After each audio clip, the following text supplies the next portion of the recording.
The Apple iPhone is one of the most popular smartphones in the world, and it won't be wrong to say that it occupies a different place in the hearts and minds of people because of the holistic experience that you get from an iPhone.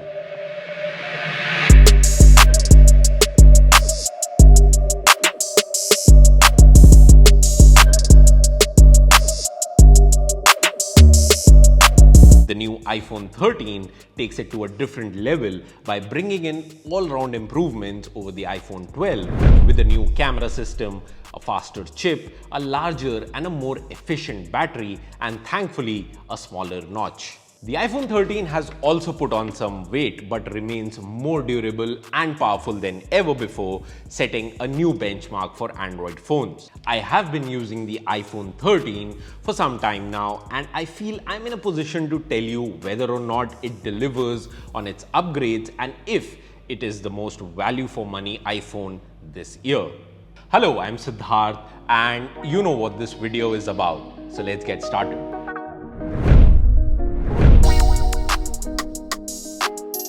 Every year, the iPhone sets a new benchmark in performance, and there's always an uptick in everything that you can get done on an iPhone. The iPhone 13 follows this tradition and tops the chart in performance, gaming, battery, and ease of use.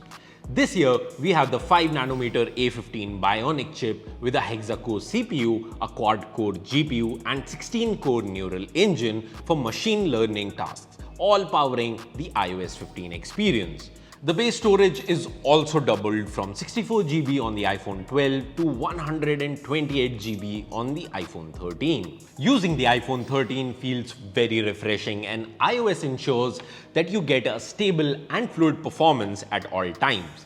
Even though Apple reserved high refresh rate displays for the Pro models, the iPhone 13 here does not let you feel it's running on a 60Hz refresh rate.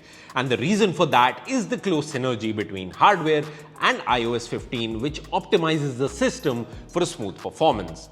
The iPhone 13 demonstrates superiority in synthetic benchmarks over its Android counterparts. In AnTuTu tests, the iPhone 13 received high scores, leaving behind phones like the OnePlus 9 Pro and ROG Phone 5 in the dust.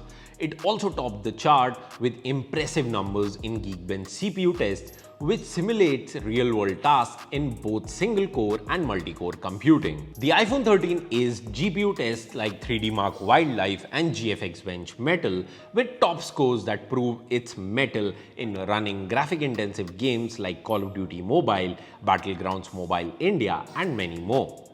Even with a quad-core GPU, gaming on the iPhone 13 is a great experience, but you will get better performance with a 5-core GPU on the iPhone 13 Pro models that also feature 120Hz refresh rate displays. We used Gamebench to record gameplay metrics where iPhone 13 runs COD Mobile at 59 FPS at 100% stability. It was also able to run BGMI in Ultra HD graphics at ultra frame rates, where Gamebench recorded 39 FPS at 100% stability. We also lowered down the graphics to HDR, which is when we got a toggle for enabling extreme frame rates, where Gamebench recorded 59 FPS at 100% stability.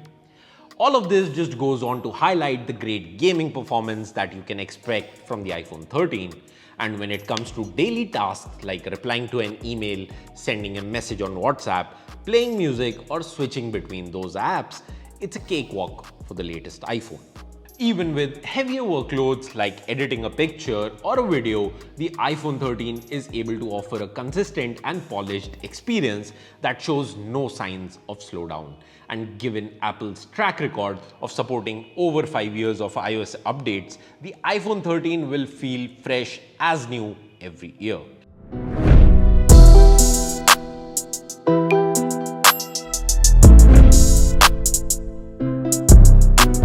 The iPhone 13 has a larger 3227 mAh battery and supports 20W fast wired charging and 15W MagSafe wireless charging.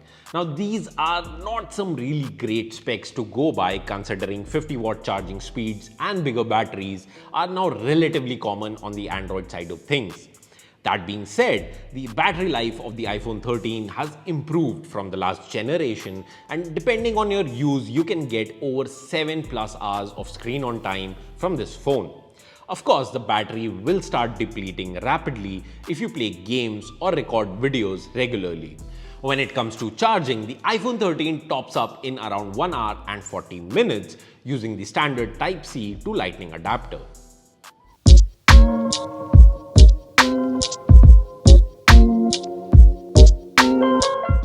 For the iPhone 13, Apple has upgraded the camera sensors from the previous generation that makes the pictures brighter and sharper.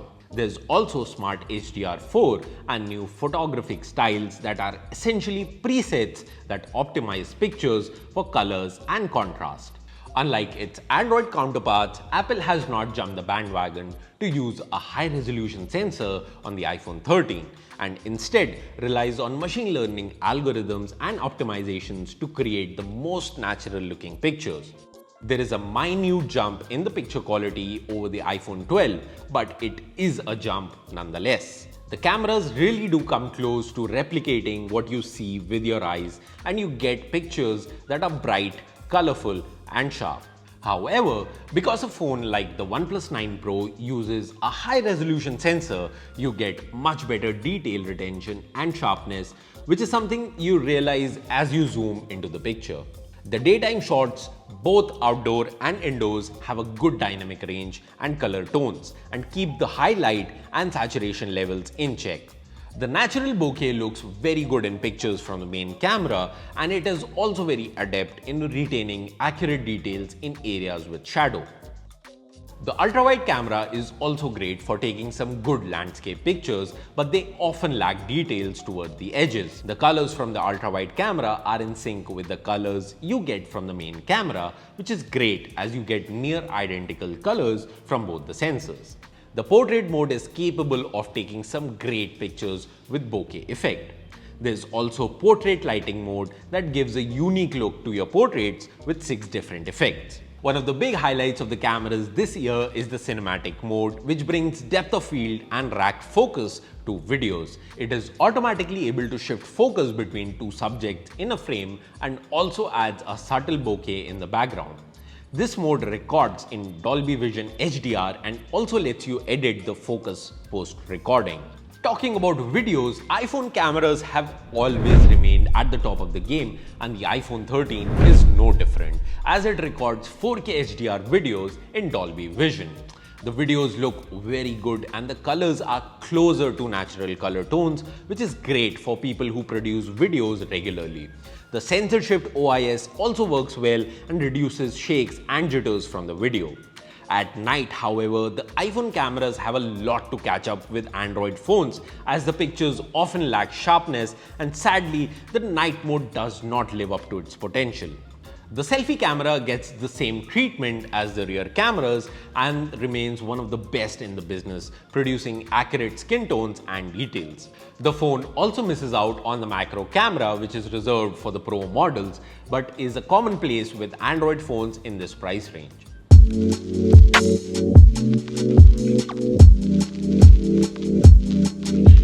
The iPhone 13 features a 6.1-inch XDR OLED display, which is just perfect for watching videos and movies.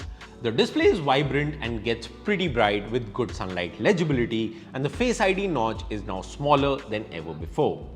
We used Calman and SpectraCal C6 colorimeter to test the display of the iPhone 13. As per the data obtained from Calman, the display on the iPhone 13 has a normal peak brightness of 536 nits. Further testing revealed that the iPhone 13's display has an average delta E of 1.9 in the sRGB color space, but has better RGB balance over the iPhone 13 Pro's display, which is pretty good. The display offers wide color gamut, something that is corroborated in Calman tests. You can watch the full video where we compare the displays of the iPhone 13 and the iPhone 13 Pro here. In daily use, the iPhone 13 offers a superior viewing experience and is very well tuned to reproduce different colors. While the refresh rate is locked at 60 Hz, it also means that you will get more battery life, and system level optimizations anyway make the whole experience smooth and fluid.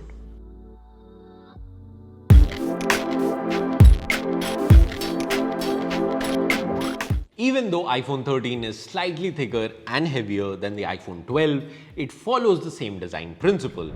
It has a flat aluminum frame with ceramic shield glass, making it tough and protecting it against drops. While I did not intend to test the durability of the new iPhone, it has dropped 5 odd times during my use, and neither the screen nor the glass has shown any signs of damage, save for a mark or two on the frame. It is also IP68 rated, which means that it is protected against dust and water, which is great for day-to-day use. The iPhone 13 feels very premium when you hold it in your hand and has an ergonomic build that makes for one-handed use very easily. While gaming, the edges of the phone do not make things uncomfortable, and you can play games on it for hours at a stretch without any unwanted strain.